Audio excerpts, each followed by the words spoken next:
Bismillahirrahmanirrahim. Assalamualaikum warahmatullahi wabarakatuh.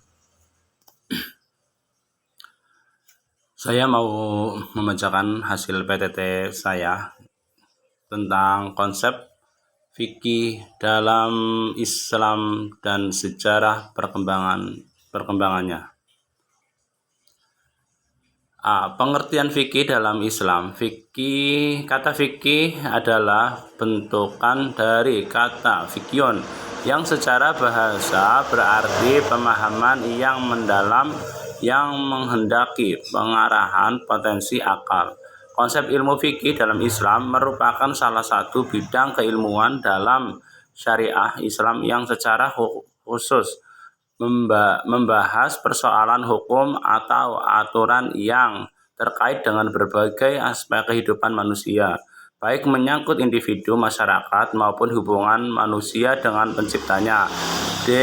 Definisi fikih secara Islam secara istilah mengalami perkembangan dari masa ke masa sehingga tidak pernah bisa ditemukan satu dan definisi yang tunggal.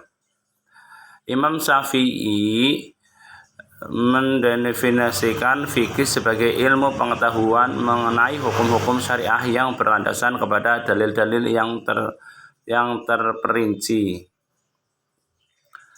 Berikut ini perlu dilihat beberapa definisi fikih yang dikemukakan oleh ulama ushul fikih berikut.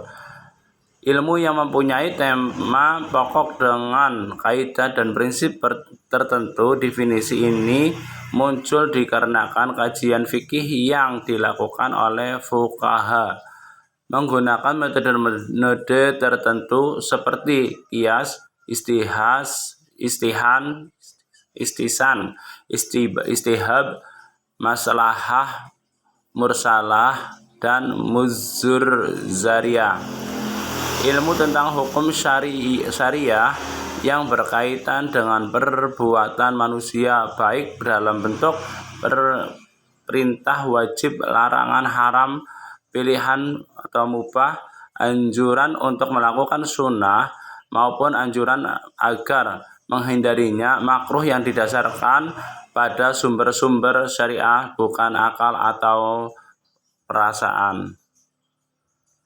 B. Ruang lingkup fikih. Pertama, hukum yang terkalian dengan hubungan manusia dengan haliknya Allah Subhanahu wa taala. Hukum-hukum ruangan itu bertalian dengan hukum-hukum ibadah. Kedua, hukum-hukum yang bertalian dengan muamalat, yaitu hukum-hukum yang mengatur hubungan manusia dengan sesamanya, baik pribadi maupun kelompok dalam segi transaksi finansial. Ketiga, hukum-hukum munafakah pernikahan ini sering juga disebut dengan hukum kekeluargaan. Al-awal asyahisiyah. Hukum ini mengatur manusia dalam keluarga baik awal pembentukannya sampai pada akhirnya. Keempat, hukum jinayah atau hukum perdata yaitu hukumnya yang mengikat manusia dengan kehidupan sehari-hari dalam berbahasa dan bernegara. Keempat, hukum Islam inilah yang dibicarakan dalam kitab-kitab fikih dan terus berkembang hingga saat ini. C. Sejarah perkembangan fikih. Periode perkembangan fikih pada masa Rasulullah. Periode ini dimulai sejak diangkatnya Nabi Muhammad SAW menjadi Nabi dan Rasul sampai Nabi Muhammad SAW wafat.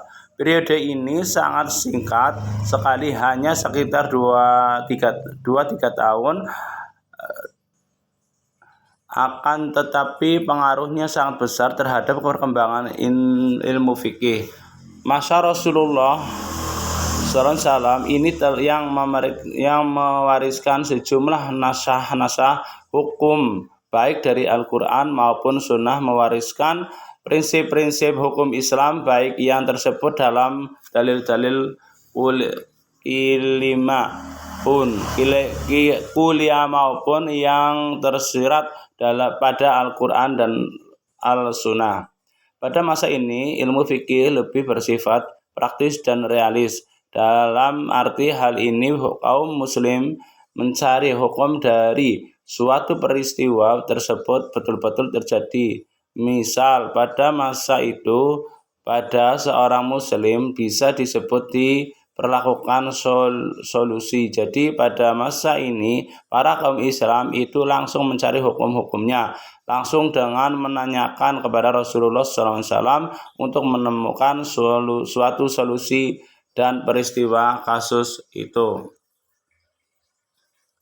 Kebanyakan pada masa Rasulullah ini adalah ayat turun setelah terjadinya suatu peristiwa, jadi pada peristiwa dahulu, dan setelah itu baru turun ayat dari Allah SWT. Sumber hukum pada masa Rasulullah ini adalah wahyu yang diturunkan kepada Nabi Muhammad SAW, baik yang kata-kata dan maknanya langsung dari Allah SWT atau Al-Quran, maupun hanya maknanya dari Allah SWT, sedang kata-katanya dari Rasulullah SAW dalam kurung hadis. Masa ini berlangsung sekitar pada 622 Masehi sehingga Rasulullah wafat 11 Hijriah. Perjalanan fikih tidak berhenti pada masa Rasulullah SAW ini, namun dilanjutkan atau diteruskan oleh para sahabat Nabi. B. Sejarah perkembangan fikih zaman sahabat. Periode ini mulai dari 11 Hijriah, sejak Rasulullah wafat, hingga akhir abad pertama Hijriah, kurang lebih 101 Hijriah. Pada masa sahabat, dunia Islam sudah meluas, yang mengakibatkan adanya masalah-masalah baru yang timbul. Oleh karena itu, tidaklah mengherankan apabila pada periode sahabat ini di bidang hukum ditandai dengan penafsiran para dan istihadnya, kalam kasus yang tidak ada nahasnya. Di periode sahabat ini, kaum muslimin telah memiliki rujukan kaum syariat yang sempurna berupa Al-Quran dan hadis Rasul. Hanya tidak semua orang dapat memahami materi atau kaidah hukum yang terdapat pada kedua sumber, Al-Quran dan hadis itu secara benar, karena tidak semua orang yang mempunyai kemampuannya yang sama, maupun karena masa atau pergaulan mereka yang tidak begitu dekat dengan Nabi. Dengan di antara kaum muslimin yang tidak memahami sumber tersebut seorang diri tanpa bantuan orang lain. Secara beristihad, para sahabat adalah pertama-tama dicari nasnya dalam Al-Quran. Apabila tidak ada, dicari dalam hadis. Apabila tidak ditemukan, baru beristihad dengan bermusyawarah di antara para sahabat. Jadi, pada masa sahabat ini sudah ada 3 sumber hukum, yaitu Al-Quran, Al-Sunnah, dan istihad sahabat. Istihad terjadi dengan istihad jama'i dalam masalah-masalah yang berkaitan dengan kemaslahatan umum, dan tidak dengan istihad fardhi dalam hal-hal yang bersifat pribadi. Secara perkembangan fikih pada zaman tabi'in, periode tabi'in dimulai setelah lepas kekuasaan Ali sebagai khalifah, dan kemudian tampuk kekuasaan dipegang oleh pemerintahan Muawiyah bin Abi Sufyan yang berakhir pada awal abad Hijriah, seiring dengan berakhirnya dinasti Umayyah. Secara umum terjadi perbedaan pendapat di kalangan para sahabat Nabi Muhammad SAW, sedangkan para tabi'in mengambil pendapat-pendapat tersebut dari para sahabat. Mereka menghafal apa yang mereka dengar berupa hadis dan dari Nabi SAW, dan pendapat-pendapat para sahabat sekali memahaminya, mengumpulkan apa saja yang diperselisihkan di kalangan tersebut, dan mentarjih sebagian pendapat atas sebagian yang lainnya. Dalam pendapat mereka, suatu pendapat meskipun berasal dari para sahabat senior bisa lenyap atau tidak berlaku. Semisal pendapatan tersebut menyelisihi hadis Nabi SAW yang masyhur di tengah-tengah mereka. Dengan demikian, masing-masing ulama tabi'in memiliki mazhab yang dianutnya, sehingga masing-masing daerah memiliki imam pantuan seperti Sa'id bin Musyabah dan Salim bin Abdillah bin Umar dan Madinah. Ulama Madinah yang terkenal setelah mereka adalah An-Zuhri, Yahya bin Sa'id, dan Rabi'ah bin Abdirrahman, Atta bin Abi Robah di Mekah, Ibrahim An-Nahyi dan Saibi di Kufah, Al-Hasan di Basrah, Tawuf bin Haisan di Yaman, dan Mahul di Syam. Jadi masing-masing kelompok memiliki pandangan tersendiri tentang suatu masalah menuntut hasil penelitian yang mereka lakukan. Namun perkara yang sudah menjadi kesepakatan para ulama mereka pegang dengan kuat. Adapun masalah-masalah ikhtilaf, perselisihan pendapat, mereka pilih mana yang terkuat dan paling rajih. Apabila tidak menemukan jawaban atas suatu persoalan dari hadis-hadis yang mereka hafal, mereka tidak serta merata menggunakan isyarat dan petunjuk dari dalil-dalil yang mereka hafal. Dengan cara itu, mereka mendapatkan permasalahan yang cukup banyak dalam setiap bab fikih. D. Secara perkembangan fikih pada zaman kontemporer. Perkembangan fikih di kontemporer pada intinya merupakan respon fikih terhadap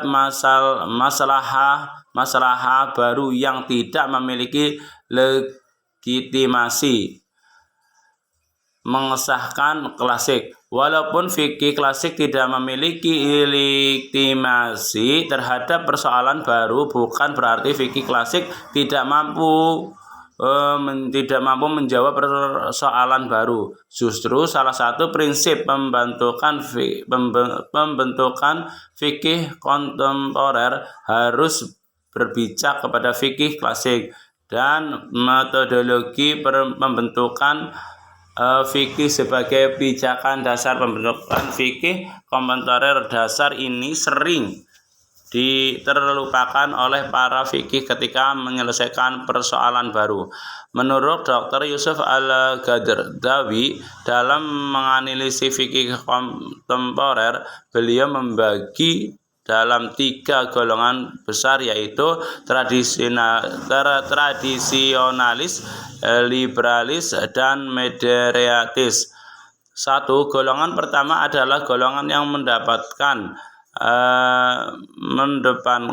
pemahaman literalistikas teks agama tanpa memandang perubahan zaman, sehingga dalam golongan ini terjadi taklid buta atau ulama-ulama terdahulu tanpa adanya pembaruan sama sekali. Dalam pandangan mereka, nasah-nasah yang sudah ada tidak boleh lagi digugat atau dikritis, sehingga dengan adanya keyakinan seperti ini, pola pikir mereka menjadi kaku dan jumud.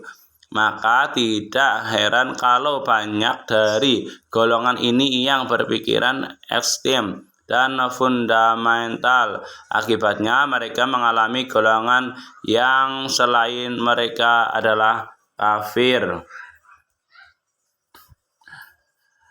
Golongan yang kedua yaitu golongan liberalis yang selalu mengedepankan rasio daripada wahyu Tuhan, sehingga terjadilah pembentukan suatu hukum karena suatu masalah apabila itu hukum oleh akal tanpa berpegangan pada nas-nas Al-Quran dan hadis, maka akan terjadi kontroversi melalui minimalnya kemampuan akal dalam menandangi kalam Tuhan. Golongan yang ketiga adalah golongan orang-orang moderat, atau kalau tidak berlebihan menulis namakan golongan ini dengan golongan yang mencoba mengelaborasi antara teks-teks klasik dengan teks-teks yang lebih bebas dan terbuka, sehingga tidak menjadi lagi diskusi kekakuan dan taklid buta, diantaranya dengan bukannya hukum-hukum, forum-forum atau seminar-seminar untuk menentukan suatu hukum masalah. Terima kasih, demikian PTT dari saya. Kurang lebihnya mohon maaf. Akhirul kalam, wabillahi taufiq wal hidayah. Wassalamualaikum warahmatullahi wabarakatuh.